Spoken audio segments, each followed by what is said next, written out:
agradável falar com quem está com a mão na massa, que são os senhores, e pediram-me para falar sobre o Sistema Nacional de Inovação. Bom, eu já sou um bocado velhote, não é? E a maior parte aqui das pessoas são novas. Eu, quando fui para o liceu, eu sou de Porto, se calhar já viram, havia um liceu no Porto, 2 liceus no Porto para homens, 2 para senhoras, e depois só havia liceu na Póvoa, em Braga e em Vila Real. No Norte não havia mais liceus. O primeiro ano tinha 3 turmas, eram 120 alunos. As universidades que havia na altura eram 3: a Universidade de Porto, a Universidade de Coimbra e a Universidade de Lisboa. Não havia mais universidades. As empresas que havia, os senhores não são desse tempo, para se ter uma empresa era preciso ter um alvará. Havia a lei de condicionamento industrial. Portanto, não era empresário quem queria, era empresário quem conseguia arranjar um alvará. Se queria ter uma fábrica de sapatos, tinha que se pedir um alvará ao governo. O governo se via que havia possibilidade de haver mais uma para ter mercado para ela, porque o mercado era só quase um mercado interno e as colónias, dava autorização. Portanto, quem conseguia ter uma fábrica tinha quase de certeza, se soubesse trabalhar bem o produto vendido, porque era a condição da lei de conhecimento industrial, dar autorização que a pessoa em causa fizesse aquilo. Aquilo que hoje se observa que um operário, um trabalhador de uma empresa que ganhou conhecimentos e depois vai montar a sua própria fábrica, era impossível. Bom, isto já foi há 50 anos. Eu vou só fazer uma referência em relação a 25 anos atrás. Isso, a maior parte já estão aqui, os mais novos não, mas bem. Há 25 anos já havia 16 universidades, 16 estabelecimentos de ensino superior juridicamente independentes. 16 estabelecimentos que oferiam licenciaturas. Os senhores sabem quantos há hoje, aqui no Portugal, Madeira e Açores? Há 136. Reparem o que é isto no meu tempo. Universidade, porque a universidade havia 3. Hoje há 136 estabelecimentos de ensino superior. Foi um aumento exponencial. E ainda bem. Estas universidades têm lá, no meu tempo, as universidades, os professores davam aulas, não se fazia investigação. Era rara a equipa de investigação. Fazia-se investigação da matemática, fazia-se assim umas coisas muito pequenas. Não havia, o Estado não dava dinheiro para a Fundação de Ciência e Tecnologia, não dava dinheiro para as universidades, para projetos de investigação, não havia nada disso. Hoje, há 25 anos, já havia 180 unidades de investigação dentro das universidades. 180. As unidades de investigação podem ser dentro de uma universidade, até 10 doutorados, estão classificadas como sendo o número de doutorados. Até 10 doutorados é uma unidade de ID, até 30 é um centro de ID e mais de 30, não é? É um instituto que vocês conhecem, o Instituto de Medicina Molecular, o Parque lá em cima do professor Sobrinho Simões, o Instituto Nacional de Engenharia Biomédica, são tudo institutos que são spin-offs das universidades e que trabalham em investigação e trabalham com empresas. Ora, havia 180 há 25 anos, hoje há mais de 500. Nós temos mais de 500 unidades dispersas por estas universidades. É um número muito grande. Muito grande. Nós estamos a fazer 1.800 doutorados por ano. No meu tempo não se fazia 1.800 licenciados. Ainda há dias tive uma cimeira luso-brasileira, os brasileiros tinham atingido os 10 mil doutorados por ano. Eles são 20 vezes maiores que nós.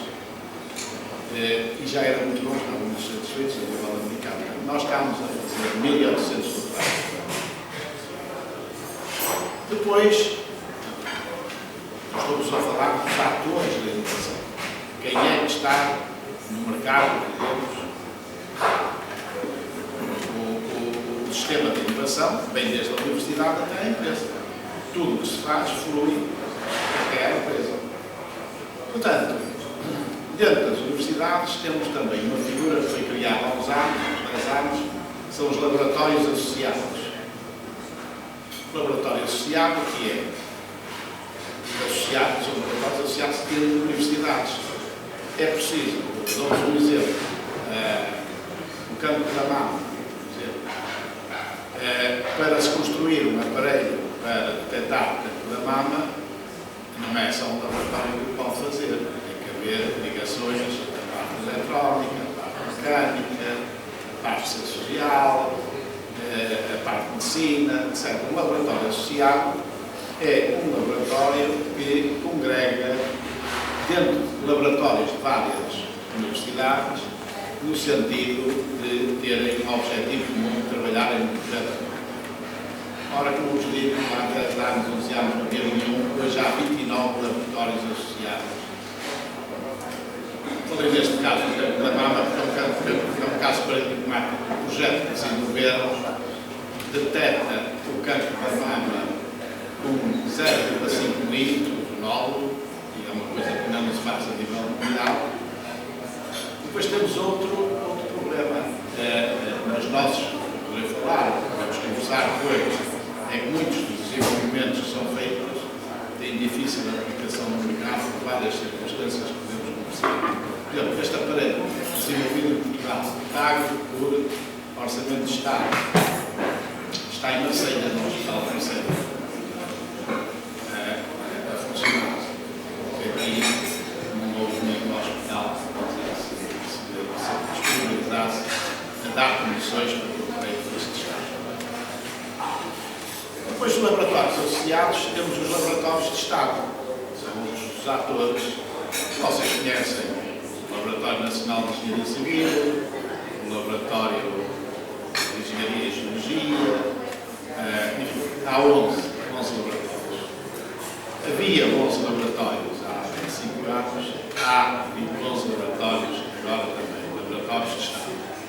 O que dizia que é uma figura que foi ultrapassada. Aliás, tudo que é do Estado, ou gerido a partir do Orçamento de Estado, tem tendência a ficar ultrapassado. E porquê? Porque estas organizações não são edifícios, nem instalações, são pessoas. E o Estado, a dificuldade de criar e emitir pessoas novas, faz com que estes laboratórios, a idade média etária das pessoas seja muito alta, porque não puderam renovar as pessoas. Está a conhecer o MEC, que era dos melhores laboratórios mundiais que havia na área da engenharia civil e que hoje está a ter a inovação internacionalmente no mercado.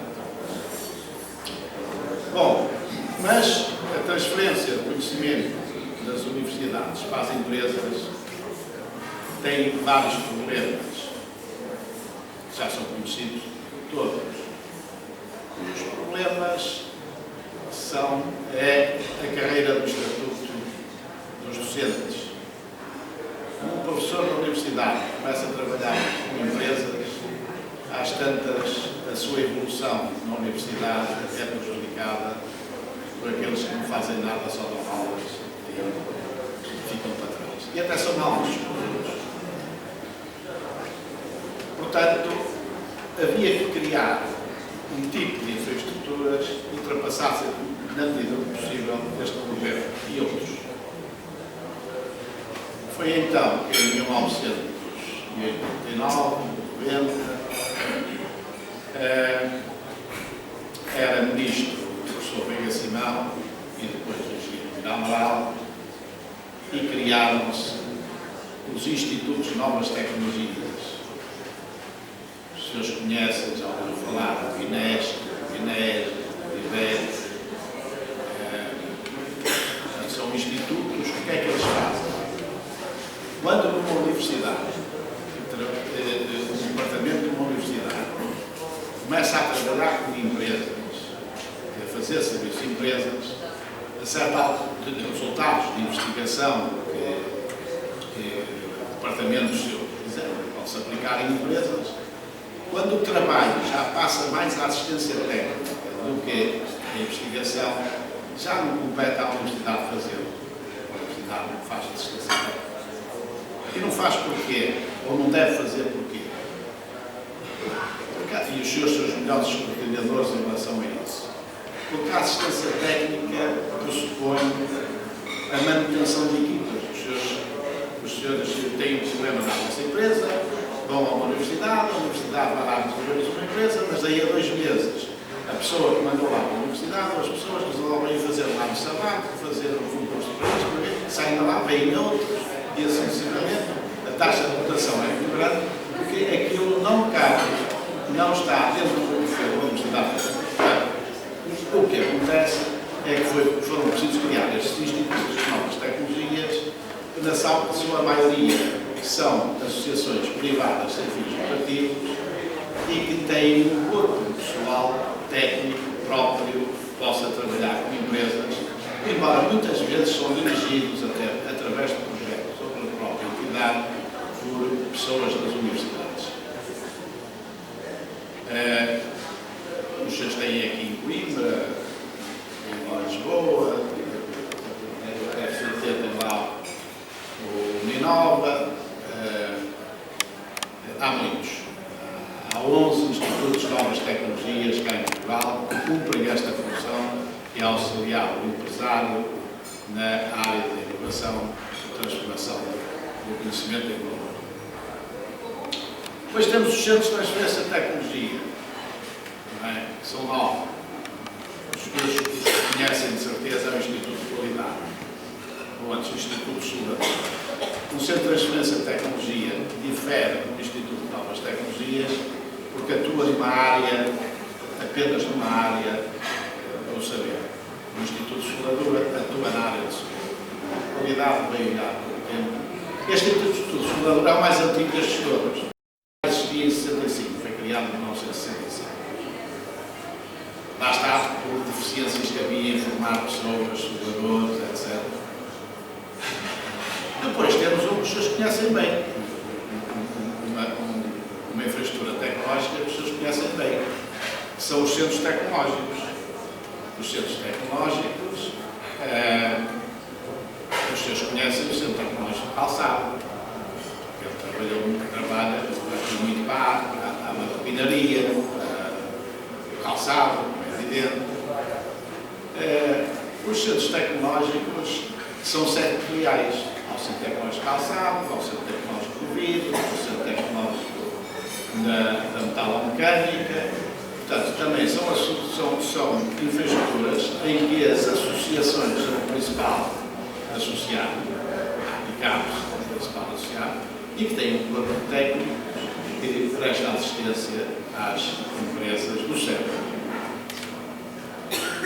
É extremamente importante a ação dos centros tecnológicos. Tem que se ver distinguir. Os centros tecnológicos transformaram muito da indústria portuguesa.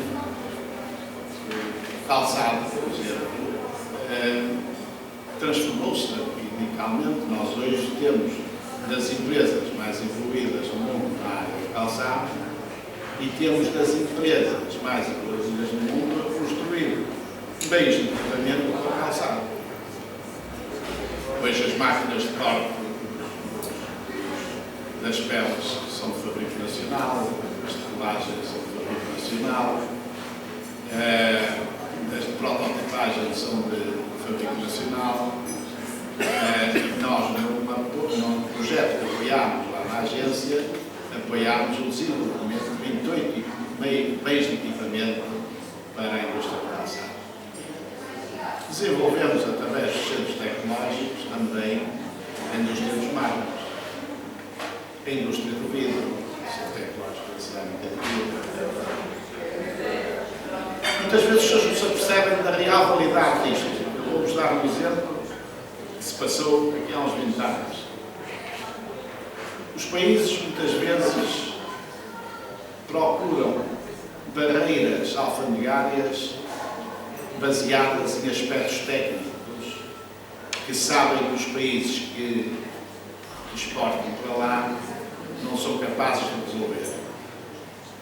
Exemplo, em 1992, a Alemanha, cujas fábricas estavam de calçado, também existem lá, tinham dificuldade de vendas, o mercado estava difícil, resolveu dizer que as peles curadas com pentaclorofenol não podiam entrar sapatos lá na Alemanha que tivessem peles curadas com este produto químico, porque este produto químico era presumivelmente provocava o cancro.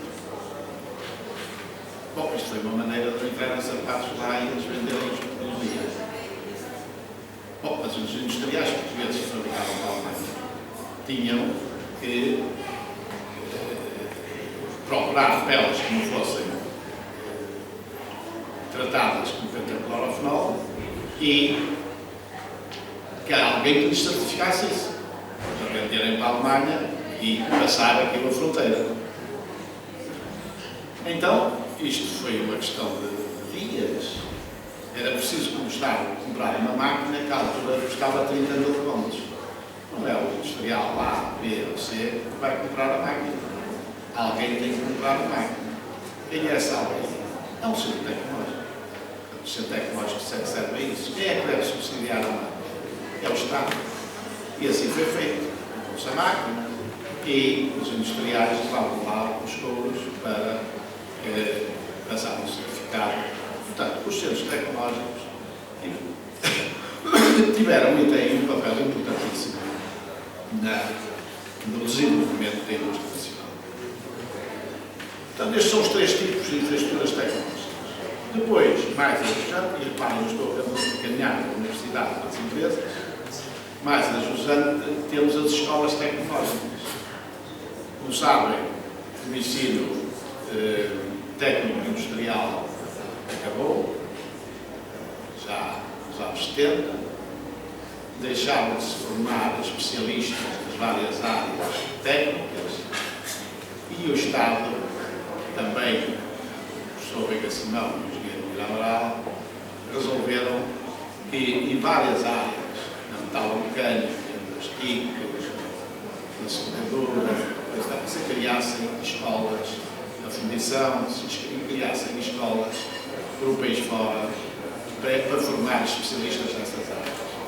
Criaram-se 8, hoje ainda existem 8, elas têm tido dificuldades porque os cursos que são lá tirados não têm reconhecimento, ou não tiveram, até há 2 anos não tinham reconhecimento oficial, o problema está resolvido, mas o Governo, através do Ministério da Educação, está a fomentar outra vez o ensino técnico profissional, que é uma fecha que nós temos. Bom, depois das escolas tecnológicas, temos outra infraestrutura tecnológica que, entretanto, apareceu, que não havia nenhuma há 25 anos, que são os centros de incubação. São edifícios dedicados a irem para lá jovens que vão formar a sua empresa, nos vários estágios de formação de empresa, startups. Hoje há perto de 60 centros de incubação. O centro de incubação, uns a trabalhar bem, outros a trabalhar mal, uns cheios, outros completamente vazios, porque o centro de incubação deve estar inserido perto das universidades, porque é de onde saem os jovens que podem ter ideias de empreendedorismo, e aqui em Portugal, como em tudo, faz-se as coisas desgarradas, puseram centros de incubação nos sítios mais... Um centro de incubação aqui em Mira, não é? Que à porta só tem lá o carro do diretor, não há nada, não tem lá ninguém, não tem ninguém, há 4 anos. Porquê? Porque há centros de incubação em Aveiro, há centros de incubação em Coimbra, há centros de incubação no Beira-Alto, em Cantanhede, evidente e, portanto, tudo o Estado associado à universidade tem. Nós temos desde o centro de incubação, que não faz nenhum, até ao centro de incubação, que foi considerado o melhor da Europa, ficamos com Pedro Nunes em Coimbra. Está claro que as câmaras municipais gostam muito de ter centro de incubação na Câmara, porque a gente paga um edifício 80%, e se aquilo não der para centro de incubação, dá para os serviços municipalizados, e isso é uma hora que vem do Estado. Bom, depois dos centros de incubação, outra figura que temos de apoio a empresários, os parques de ciência e tecnologia. O Parque de Ciência e Tecnologia, o primeiro que houve foi o Tagus Park, em Lisboa. Hoje há 19, dos quais 16 estão a trabalhar mais ou menos bem. O Parque de Ciência e Tecnologia, que é um parque, é uma área que tem que ser superior a 10 hectares, está dividido em lotes, tem um edifício para gestão e para alguma incubação, e depois distribui os lotes que estão infraestruturados para irem para lá empresas já com uma dimensão média. Depois dos parques de ciência e tecnologia temos as empresas. Nós, há 25 anos, havia mais ou menos 180 empresas que faziam investigação e desenvolvimento com regularidade. Hoje, há para cima de 3 mil empresas a fazer investigação e desenvolvimento com regularidade. Para isso, muito contribuiu a ação do Governo, do Estado, ao criar estímulos. Eu vou passar aqui a primeira linha, conversa com ele já no ano 2000, já há 13 anos, em que lhe lancei a ideia de se criarem grupos de investigação nas empresas. Passamos isso ao papel, metemos isso no PEDIC, não sei o quê, naquelas coisas, e aquilo que muita gente criticava, que isso não vai dar nada, efetivamente deu, porque foram centenas. O que é um núcleo de investigação? O núcleo de investigação é a possibilidade de qualquer empresa recrutar uma ou duas pessoas, por um tempo de 3 anos, que vão para lá, para a empresa, pessoas técnicas, não é? Que vão para a empresa desenvolver produto, desenvolver layouts, desenvolver processos, em colaboração com centros de conhecimento, para fazer esta ligação universidade e empresa, centros de conhecimento e empresas. Bom, este é, embora o nome nunca tivesse sido batizado, é aquilo que nem oficializado, é aquilo que se chama o Sistema Nacional de Inovação, desde as universidades até às empresas. Hoje as empresas, como referi há um bocado, isto vivem em regime aberto, em regime liberal, não mais no tempo do condicionamento industrial. Hoje uma empresa, se não melhorar permanentemente os produtos quando eles estão a chegar a uma determinada parte do seu ciclo de vida, morre. Portanto, todos os empresários podem ter um concorrente ao lado da porta e a fazer diferente, e se ele se deixa ultrapassar em termos de inovação, não subsiste. Bom, eu já ultrapassei o meu tempo, vocês não me comeram a sopa. Acho que é melhor terem sopa, depois a gente conversa. Muito obrigado.